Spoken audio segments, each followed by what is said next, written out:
এক জায়গায় দাঁড়িয়ে আছি, যেখানে দাঁড়িয়ে মনে সালামত ভাবতে আসে।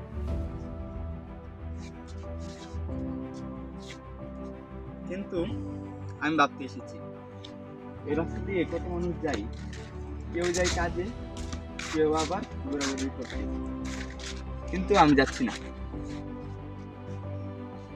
কারণ লাইফ আমাকে নিজে এখানে দাঁড় করিয়ে রেখেছে।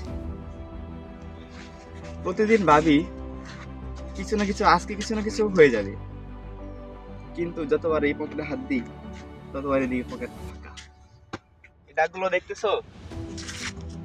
এই দাগগুলো আমার মতো নয়, সবাই গেছে কিন্তু আমি এখানে দাঁড়িয়ে আছি। তবে সমস্যা নাই, যারা হেঁটে হেঁটে যায় তারা একদিন গাড়ি কিনবে। বন্ধুরা, তোমরা যদি লাইফে এমন জায়গায় এসে থাকো যেখানে যাওয়ার রাস্তা আছে কিন্তু যাওয়ার মতন ভাড়া নাই, তাহলে সবাই লাইক দেও। আমরা সবাই একই স্টপেজে আছি।